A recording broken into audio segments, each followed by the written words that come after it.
En 1945, los pilotos británicos y estadounidenses llevaron la muerte y la destrucción a Alemania. En 1948 volaban otra vez rumbo a Berlín.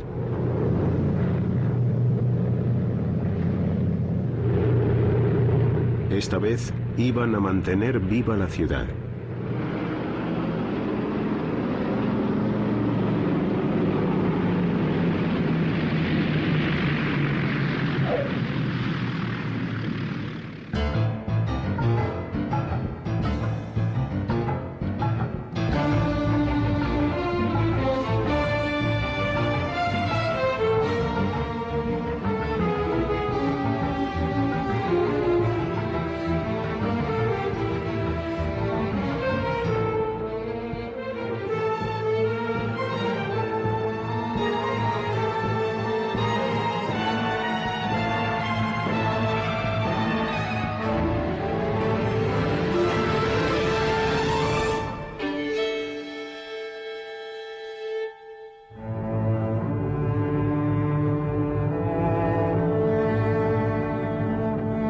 En 1945 los berlineses eran un pueblo derrotado.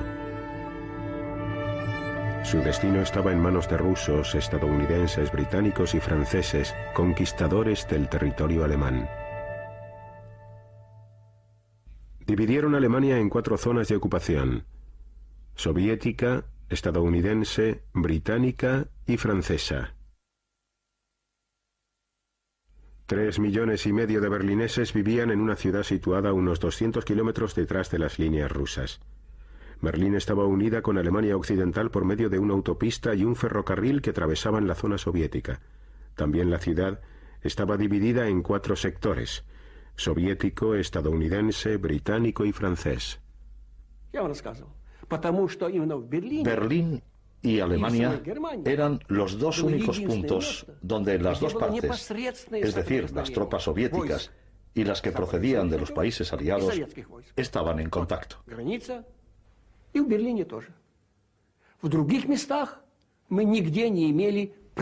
En otros lugares no existía contacto alguno entre las dos fuerzas armadas. Y ese fue uno de los motivos por los que Berlín se convirtió en un campo de batalla de la Guerra Fría. Durante años, la existencia de los berlineses había sido muy precaria. Los alimentos escaseaban y la moneda carecía de valor. El mercado negro era el rey. Utilizábamos todo tipo de productos para hacer trueques. Si un fumador recibía cigarrillos con su tarjeta de racionamiento, los cogía gustoso porque luego podía cambiarlos por algo más útil. Naturalmente, todos lo hacíamos. Los cigarrillos eran nuestra moneda. El mercado negro era lo único que nos mantenía con vida. El secretario de Asuntos Exteriores británico, Ernest Bevin, tenía un plan para Alemania. No le gustaban los alemanes, pero creía que la recuperación europea dependía de ellos. We have to try and recreate Germany on a democratic basis, give her a chance to live, at the same time, make sure that the security of the rest of Europe is preserved and that aggression cannot take place again. Maniobras militares soviéticas cerca de Berlín. En 1948 ya hacía mucho que se había terminado la idílica relación que una vez existió entre los aliados. Los soviéticos querían una Alemania débil y sometida al control de las 4 potencias. Estados Unidos, Gran Bretaña y Francia planeaban secretamente un nuevo Estado alemán en sus zonas de ocupación. Los espías comunicaron este proyecto al gobernador militar soviético Marshal Vasily Sokolovsky. Nos reunió a todos y leyó en voz alta un informe del Departamento de Inteligencia. Según este documento, en Londres estaba teniendo lugar una conferencia sobre Alemania. Leyó todos los temas que se tocaron en la citada reunión. Sir Brian Robertson, el gobernador militar británico, y su homólogo estadounidense, el general Lucius Clay, eran los encargados de poner en práctica los planes occidentales. El general Clay era el hombre más trabajador que he conocido. Jamás se iba de vacaciones y se saltaba el desayuno porque lo consideraba una pérdida de tiempo. En su lugar se tomaba unos 20 cafés y se fumaba 2 paquetes de tabaco al día. Lo que más me impresionó de él fue su extraordinaria habilidad para asimilar cuestiones especialmente complicadas que quedaban fuera del marco de su experiencia. Después de todo, era un soldado profesional. El Consejo para el Control Aliado se reunía regularmente en Berlín. Por lo general, los procedimientos seguían unas pautas muy previsibles. El general estadounidense Clay y sus colegas europeos intercambiaban información rutinaria con sus homólogos soviéticos. Pero el 20 de marzo de 1948, Sokolovsky exigió más. Se expresó con mucho tacto y educación. Estuvo muy moderado, comedido. Dijo: ¿sería tan amable de ponernos al corriente sobre lo que ha sucedido en la reunión de Londres? Clay le respondió que no se trataría a ese tema. Entonces Sokolovsky le preguntó de qué servía tener un consejo de control si no nos iban a contar de qué se había hablado en Londres, si nos ocultaban todos los asuntos referentes a Alemania. ¿Tenemos o no tenemos un consejo de control? Entonces los rusos se levantaron. Había unos 5 o 6 a su derecha y a su izquierda. Y se levantaron y abandonaron la sala antes de tiempo, porque habitualmente el final de la reunión se señalaba de modo muy profesional.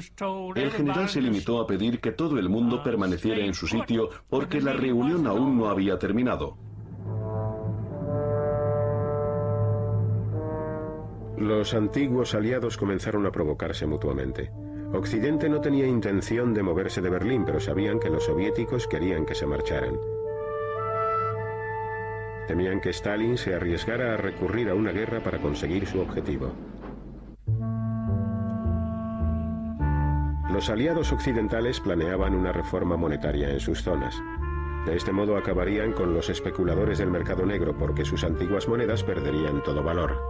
Los alemanes estarían atados a Occidente. Nadie le comunicó esta iniciativa a los rusos. Día de la Liberación, 1948. En la zona soviética, Stalin había unido los partidos comunista y socialista. La nueva agrupación, el Partido Socialista Unificado, se echó a la calle para demostrar su fuerza. Incluso había algún ataque contra Winston Churchill. El verdadero objetivo de los manifestantes era el ayuntamiento, en alemán Magistrat, que pretendía gobernar a todo Berlín con las directrices occidentales. La mayoría del ayuntamiento de la ciudad de Berlín, respaldada por los socialdemócratas y los cristianodemócratas, creía que con la reforma monetaria se produciría un inmediato repunte en la economía. Estaban convencidos de que aumentarían de manera especial las inversiones por parte de los empresarios. Por otro lado, los concejales del Partido Socialista Unificado lo consideraron una amenaza para la aún incompleta nacionalización de las propiedades que habían pertenecido a las grandes empresas, a los criminales de guerra y a los miembros del partido nazi. En definitiva, a todos aquellos a los que el Partido Socialista Unificado culpaba de haber apoyado a Hitler en 1933.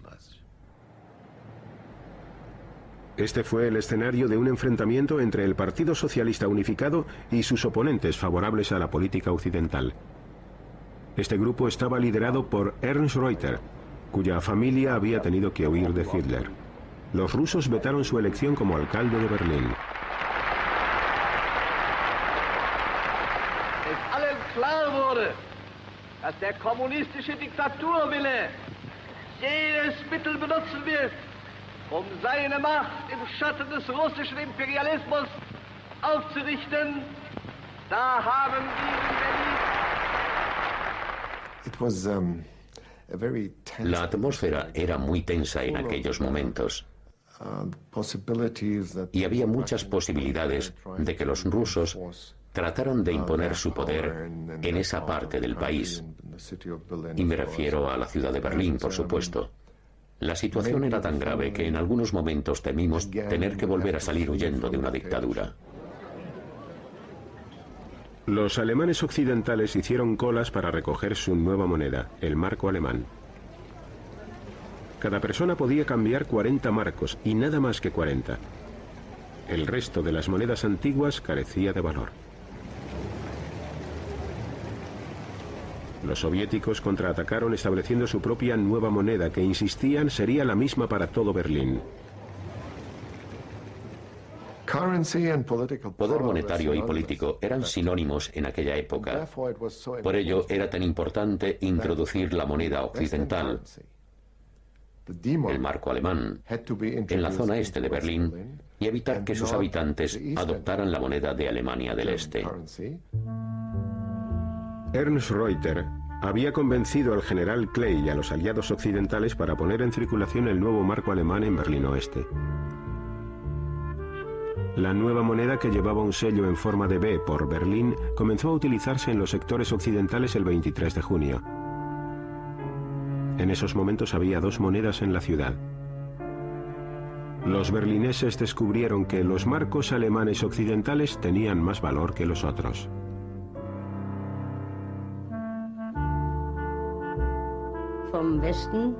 Muchos habitantes de la zona oeste de Berlín se desplazaban con frecuencia a Berlín Este y, por supuesto, compraban todo lo que podían. Los marcos de los orientales y los occidentales, por llamarlos de alguna manera, estaban por lo general 1 a 5 o incluso a 7, es decir, que cada marco occidental equivalía a 5 o 7 marcos orientales. Más tarde, averiguamos que, al menos en Berlín, las ventas habían sido totales. La introducción de una nueva moneda en la zona oeste de Berlín enfureció a los soviéticos, que se reunieron para discutir cuál sería su siguiente paso. Sokolovsky cogió el teléfono especial y llamó a Molotov. Le dijo: estamos discutiendo este asunto. ¿Qué vamos a hacer? Todos comprendimos la gravedad de la situación.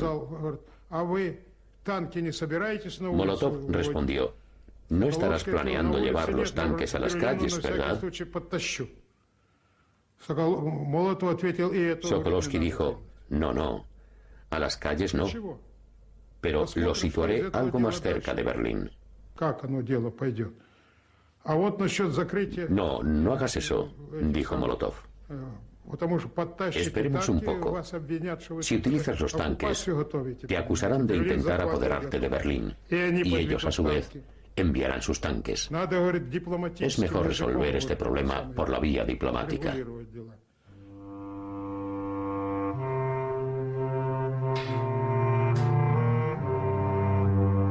Los soviéticos bloquearon todas las carreteras principales, ferrocarriles y cualquier vía de conexión entre Berlín Oeste y Alemania Occidental.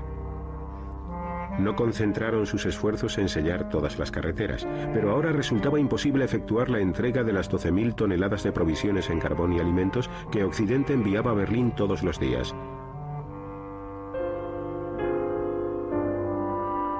Los soviéticos cortaron el abastecimiento de electricidad a las fábricas y oficinas. Los berlineses de la zona occidental poco podían hacer al respecto, pues la Unión Soviética había desmantelado para indemnizaciones la única central eléctrica de la zona.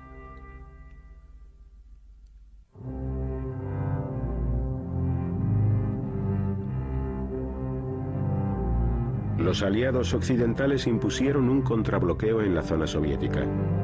Los trabajadores de todo Berlín tuvieron que hacer frente al desempleo y a las privaciones. En primer lugar, fue un golpe terrible. No importaba a dónde fueras, todo el mundo se preguntaba: Dios mío, ¿qué será de nosotros? El objetivo de Stalin estaba muy claro. Pretendía obligar a los aliados occidentales a cambiar sus políticas o a retirarse de Berlín. En 1945 los aliados occidentales habían elaborado un acuerdo por escrito con los soviéticos. Los aviones podrían volar por 3 pasillos aéreos de 30 kilómetros de ancho que conducían a los 2 aeródromos de Berlín, Tempelhof y Gatow. Los hidroaviones también podían amerizar en el lago Havel. Los británicos respondieron al desafío lanzado.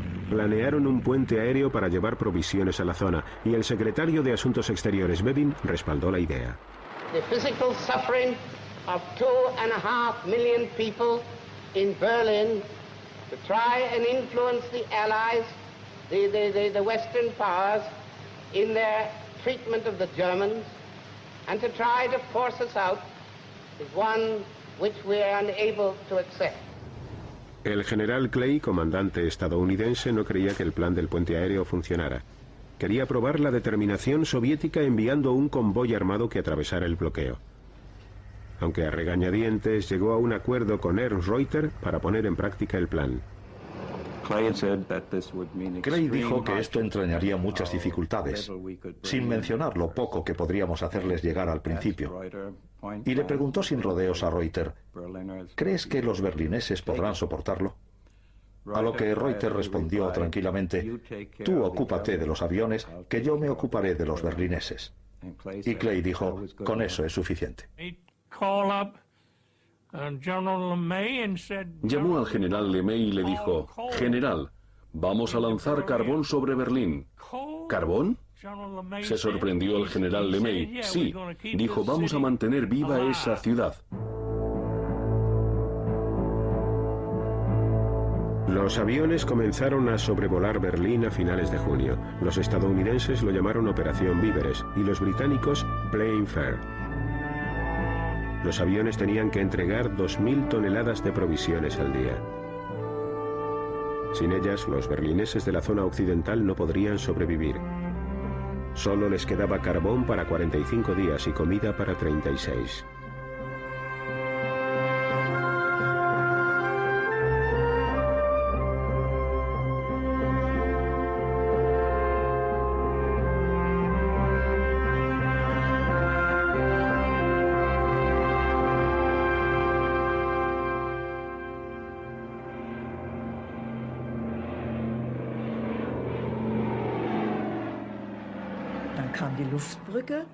Comenzaron con el puente aéreo, que fue acogido con un entusiasmo increíble por parte del pueblo.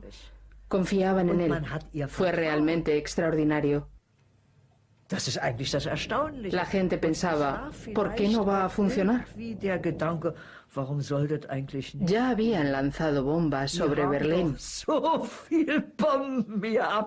¿Por qué no iban a ser capaces de lanzar patatas?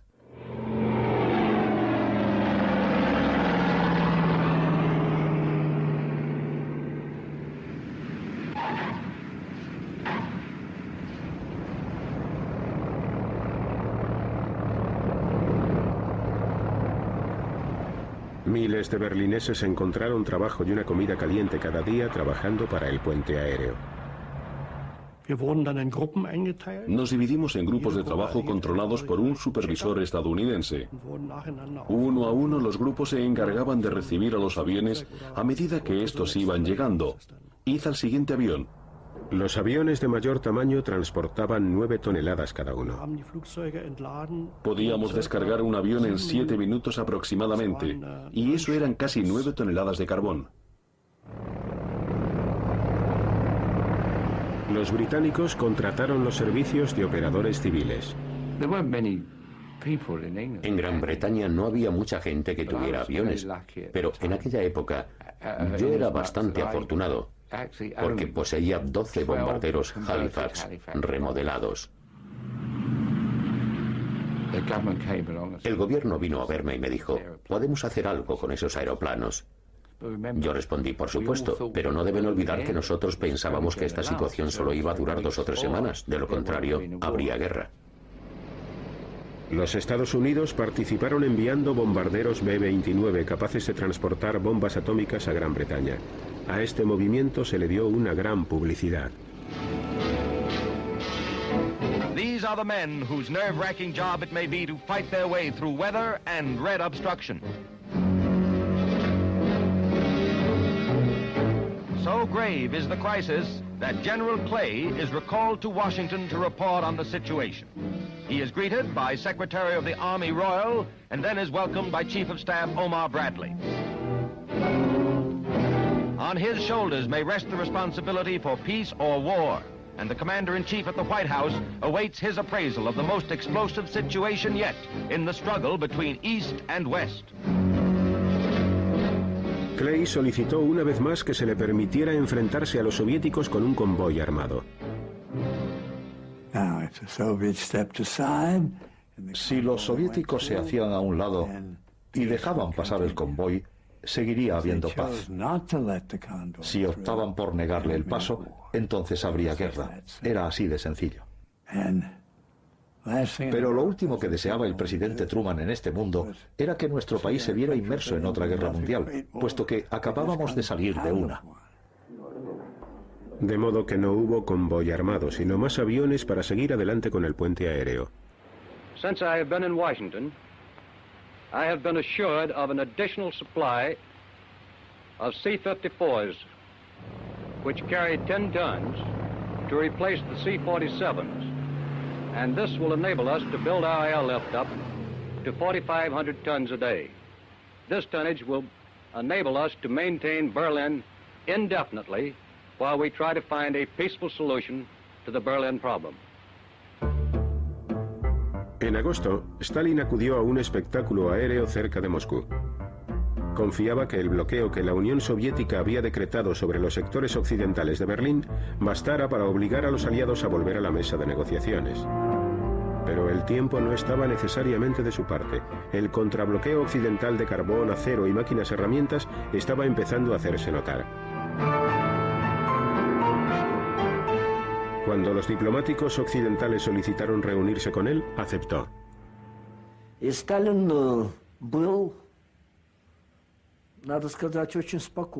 Stalin estaba muy tranquilo. No caminaba por la habitación como solía hacer.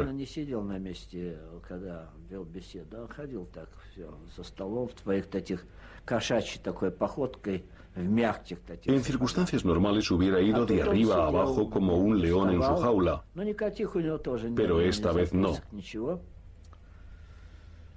Permaneció sentado fumando. No llevaba nota alguna. Dijo, este asunto es muy importante desde un punto de vista económico. Pero eso no es lo más relevante. Lo más importante son las decisiones que ustedes han tomado en Londres. Insistimos en que deberían revocar dichas decisiones, o al menos posponer su puesta en práctica, hasta que volvamos a reunirnos para discutir el tema de Alemania. Veía que Alemania iba a quedar dividida. La zona occidental contaba con el fuerte respaldo de los Estados Unidos y los países de Europa Occidental, y además serían 3/4 partes de la totalidad del territorio alemán las que formarían un país independiente. Y Stalin quería evitar esto a toda costa. En Berlín, los aliados occidentales y los soviéticos regresaron a la mesa de negociaciones. Los rusos exigían la retirada del marco alemán occidental de la ciudad. También comenzaron a ejercer presión en los pasillos aéreos. Hubo muchas provocaciones. Solían llevar a cabo maniobras aéreas en los pasillos o en el espacio aéreo contiguo.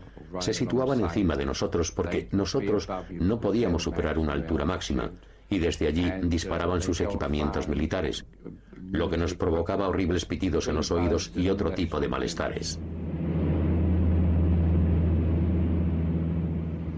A veces te encontrabas con que un Jack venía de frente y cuando casi te estaba rozando se desviaba, o por ejemplo subían detrás de nosotros de manera que no pudiéramos verlos y luego se situaban encima del ala, pero nunca llegaban a disparar. El mal tiempo provocó retrasos e incidentes. Con este sistema no se conseguía llevar toda la comida necesaria y los berlineses no habían podido almacenar prácticamente nada de carbón para el duro invierno que se avecinaba. Mein Berlin, du kannst nicht untergehen.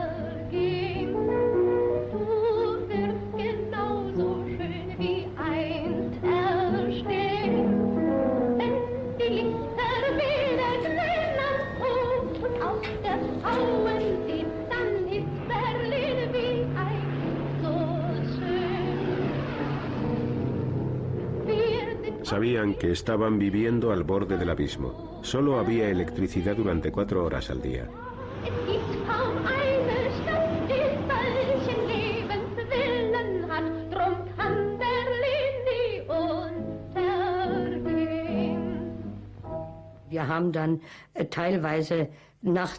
Hacíamos la colada por las noches.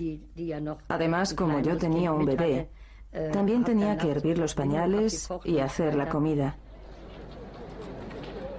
Si no teníamos plancha eléctrica, íbamos a casa de una vecina y planchábamos juntas.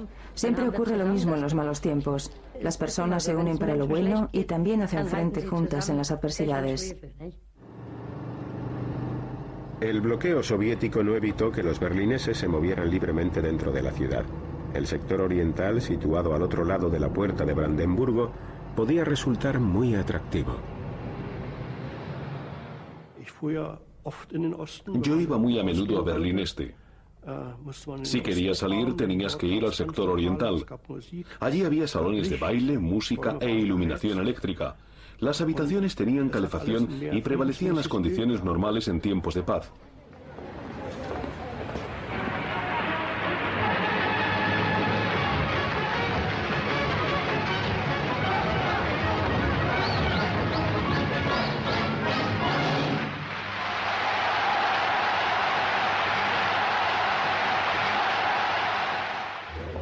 Los rusos ofrecieron a los habitantes de la zona oeste de Berlín la oportunidad de comprar comida en el sector soviético.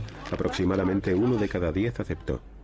Los soviéticos no impusieron un bloqueo total, pero hostigaban continuamente a los habitantes del sector occidental que se desplazaban a Berlín.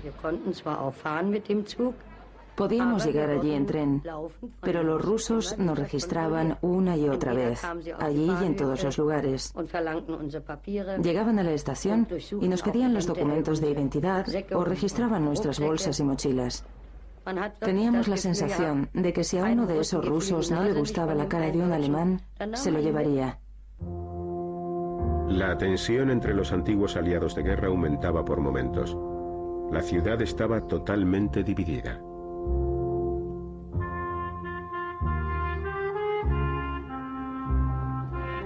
El 6 de septiembre, un grupo de activistas encabezado por comunistas se reunió en un pleno del ayuntamiento en Berlín Este. Estaban buscando problemas. No se trataba de un arrebato espontáneo del pueblo. Estaban absolutamente en contra de las manifestaciones a las que los miembros y simpatizantes del partido habían recibido órdenes de asistir. Pretendían disolver el antiguo ayuntamiento.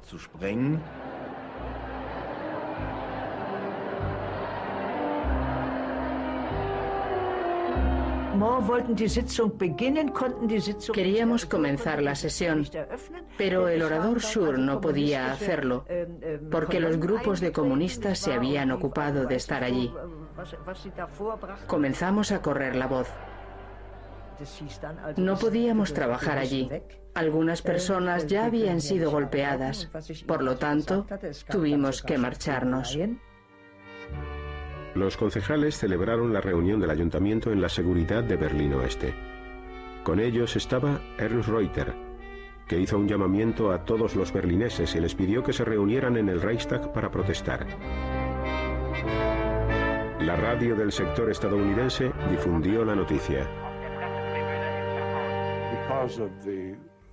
Como carecíamos de energía eléctrica, teníamos coches con altavoces que se paseaban por las calles varias veces al día dando las noticias. Un actor muy bueno se encargaba de grabar las cintas. Berliner und Berliner, Ihre Stadt ist in Gefahr, your city is in danger. Berlineses y berlinesas, vuestra ciudad está en peligro. Los ciudadanos acudieron a la cita, se congregaron cientos y cientos de personas ante el Reichstag. El pueblo de Berlín ofreció una demostración de unidad. En nuestras cabezas solo había lugar para un pensamiento. Seguimos unidos contra los rusos y apoyamos a los aliados occidentales. Unos 300.000 berlineses, muchos procedentes de la zona este, se reunieron en el Reichstag. Los políticos berlineses opinaban que existía la posibilidad de que los aliados occidentales estuvieran dispuestos a llegar a un acuerdo con los rusos, acuerdo que iría en detrimento de Alemania. Asistieron a esta reunión para demostrar que la población de Berlín creía en su libertad y en la democracia.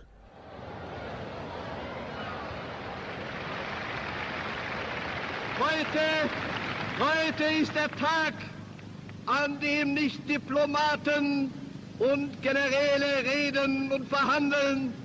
Heute ist der Tag, wo das Volk von Berlin seine Stimme erhebt. Ihr Völker in Amerika, in England, in Frankreich, in Italien, schaut auf diese Stadt und erkennt, dass ihr diese Stadt und dieses Volk nicht preisgeben dürft, nicht preisgeben könnt.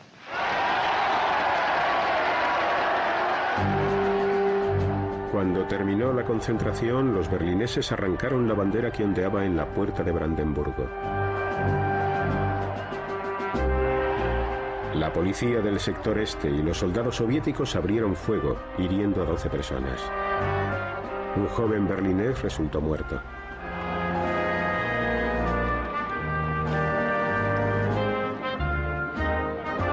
Y el día aún no había terminado. Una delegación se presentó en el Consejo de Control Aliado, donde existían temores de que se estuviera perfilando un enfrentamiento con Stalin por causa de la retirada del marco alemán occidental de Berlín. Los aliados captaron el mensaje. El marco alemán occidental seguiría circulando. Rhine-Main Field was busier than ever this week as airlift traffic was suddenly bolstered by fresh squadrons. Here a group of valiant young pilots talk over the day's operations. Mensch, bei dem Wetter willst du starten? Na klar, Mensch, da hier warten auf wir. El bloqueo y el puente aéreo siguieron funcionando. Llevábamos de todo, material médico, tinta para la imprenta, etcétera, pero sobre todo carbón. Y el transporte de esta materia era un problema porque la carbonilla llegaba a los cables de control, de modo que resultaba muy difícil dominar el aparato. Para evitarlo, volábamos con las trampillas de escape de la parte trasera abiertas y así el aire se llevaba la carbonilla.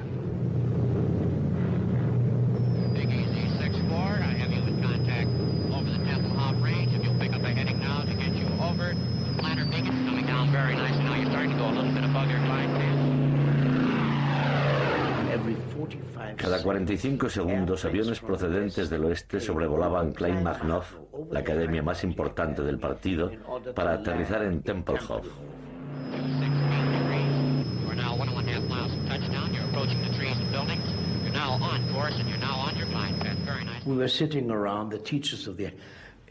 Estábamos sentados con los profesores del departamento de historia y entonces comentaron: los estadounidenses comprenden el materialismo histórico mejor que nosotros. Nos quedamos mirándoles. ¿El materialismo histórico mejor que nosotros? Sí, entienden que debe existir una base de alimentación y ayuda antes de empezar la educación de un partido. Los estadounidenses comprenden la esencia del materialismo histórico. Los pilotos del puente aéreo podían realizar 3 misiones cada día. Un piloto norteamericano se llevó su propia cámara de 8 milímetros. Regresé a Berlín para grabar esta película desde dentro de las alambradas. Los chicos se acercaron desde su lado de los alambres, miraron mi uniforme y empezaron a hablar conmigo. ¿Cuántos sacos de harina tienes? ¿Qué vais a traer mañana? Enseguida dejaron el tema de la harina y pasaron al de la libertad. Mira, me dijeron, algún día tendremos lo suficiente para comer. Bastará con que nos traigas un poco. No nos abandones cuando haga mal tiempo. Con eso tendremos suficiente. Pero si perdemos nuestra libertad, nunca la recuperaremos. Esos chicos de edades comprendidas entre los 8 y los 14 años me impresionaron por su madurez y porque comprendían lo que era realmente importante. Halvorsen prometió a los chicos que regresaría con chicles y chocolate y que se los lanzaría desde el avión en pequeños paracaídas. Era increíble la cantidad de cosas que traían en sus aviones. Aún recuerdo que mi hijo pequeño estaba allí cuando los soldados estadounidenses lanzaron caramelos, chicles y chocolate en diminutos paracaídas.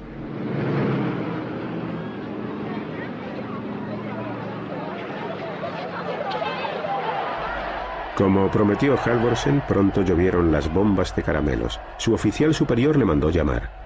Me reprendió severamente. Luego se agachó y de debajo de la mesa sacó un periódico. En la portada había un avión lanzando paracaídas. Dijo: ayer en Berlín casi le das en la cabeza a un periodista alemán con una barra de caramelo. Ha divulgado esta historia por todo el mundo.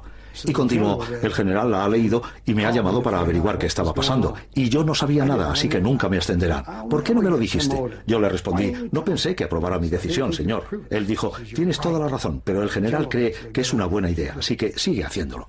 Tanto para el este como para el oeste, la radio fue un arma de vital importancia en la guerra propagandística. William Heinrich dirigía la radio del sector estadounidense.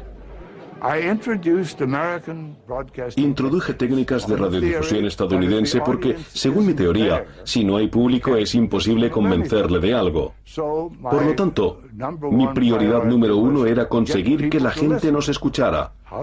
¿Y cómo conseguirlo? Ofreciéndoles buenos programas de entretenimiento y una información sólida en la que podían confiar. Ungünstiger Witterung und niedriger Wolkendecke vollzog sich auch heute der Lufttransportverkehr nach Berlin planmäßig. Am frühen Nachmittag trafen die ersten Skymaster-Maschinen mit je 8 Tonnen Stein. Una joven bailarina berlinesa llamada Christina Olsen llegó a ser una conocida figura de la radio del sector estadounidense y poco después se convertiría en la señora Heimlich. Leía los titulares y luego me reía de los que hacían los rusos o los alemanes del este. Das versteh ich nicht, dazu bin ich noch zu klein. Doch die Russen, die müssten doch das eigentlich verstehen. Esto significa: soy demasiado pequeña para comprender lo que está pasando, pero seguro que el público sí lo entiende. Y llegó a ser un eslogan muy conocido en toda la ciudad. Por eso me convertí en la voz de Berlín. Sie am Sonntag wählen? Ja. Ja. Und Sie? Selbstverständlich. Aber natürlich werde ich wählen. Darf ich Sie auch noch schnell fragen, ob Sie am Sonntag wählen? Aber selbstverständlich werden wir wählen. En diciembre de 1948, los berlineses de la zona oeste votaron para elegir una nueva alcaldía que gobernara su parte de la ciudad. El Partido Socialista Unificado, que dominaba el antiguo ayuntamiento en el sector soviético, boicoteó las elecciones. Por el momento éramos una ciudad dividida. No podíamos hacer nada al respecto. Nuestra supervivencia dependía de que consolidáramos unos lazos fuertes con la Alemania del Este. Ernst Reuter era el alcalde y Luise Schroeder su segunda, pero solo en la mitad de Berlín.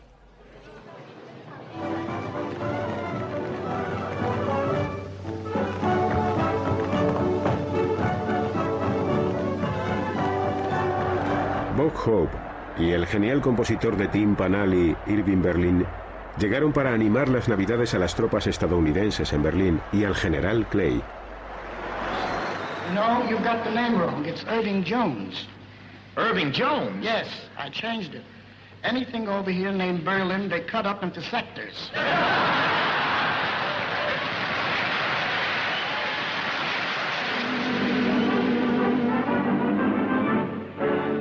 Long ago, a group we called the Air Corps helped win the war and took a bow.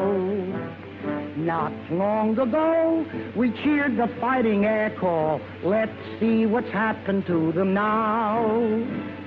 Operation Biddles is in the underway, and we're all in green and hay, and everything's okay. Operation Biddles, as in the night we go, we won't forget to blow against the one to show. La Operación Víveres, nombre en clave que utilizaban los estadounidenses para referirse al puente aéreo, por fin estaba funcionando gracias a un invierno desacostumbradamente suave. En la Pascua de 1949 se alcanzó la mayor cifra de toneladas transportadas en 24 horas, 13.000. El arriesgado plan había salido bien. Berlín podía ser abastecida indefinidamente por vía aérea. Vivíamos en Karlshorst y podíamos oír el ruido de los aviones que traían todo tipo de mercancías, desde chocolate hasta regalos de Navidad. No podíamos competir con eso. Nosotros éramos pobres y Occidente era rico. La idea del bloqueo había sido una locura y por supuesto estaba destinada al fracaso.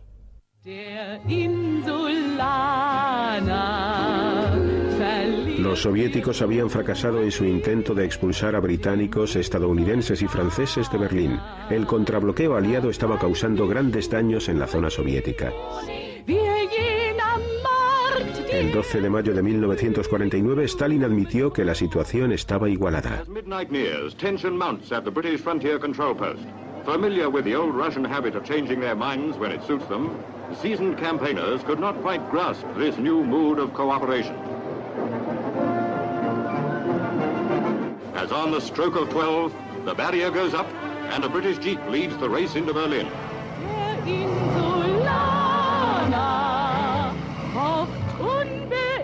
Muchas personas creyeron que el final del bloqueo de Berlín lo sería también de la Guerra Fría.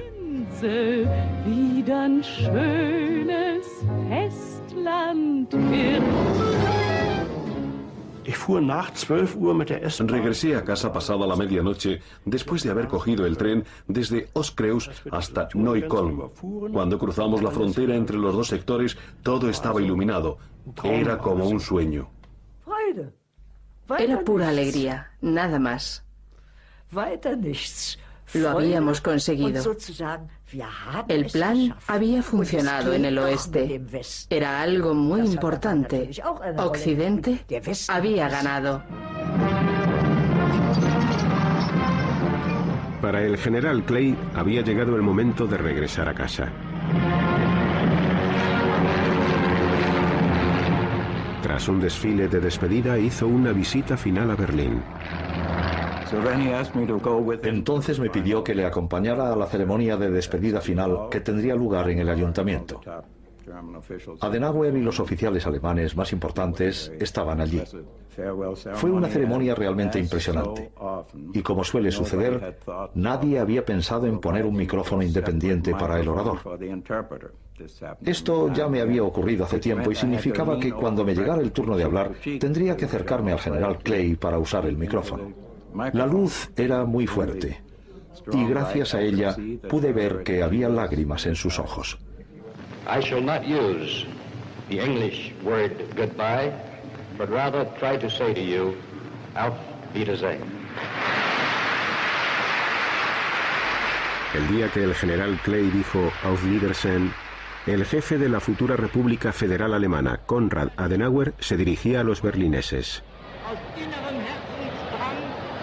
Und erfüllt von tiefer Dankbarkeit für euren Kampf, für euer Leid, für eure Geduld, die jetzt zum Siege geführt hat.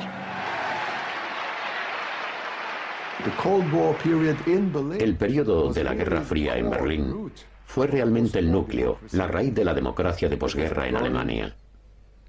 La gente cada vez estaba más convencida de que, después de todo, los alemanes podían estar satisfechos de adoptar la democracia como forma de vida y de formar parte del mundo occidental.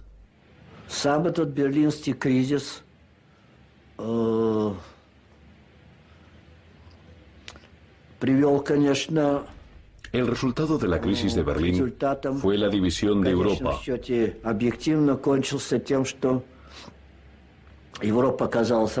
Ya se había constituido el gobierno en Alemania Occidental y 2 semanas más tarde, en nuestro sector, nació la República Democrática Alemana. Esta división afectó a toda la nación alemana. En abril de 1949, el sueño del secretario de Asuntos Exteriores Bevin de conseguir una alianza estratégica entre Europa Occidental y los Estados Unidos se hizo realidad con la firma del Tratado del Atlántico Norte. El éxito total del puente aéreo sobre Berlín sirvió para convencer a muchas naciones europeas que vivían con miedo de la necesidad de formar parte de la Alianza Atlántica, que proporcionaría la gran seguridad que se siente al saberse a salvo, a pesar de la proximidad de esas inmensas fuerzas rusas.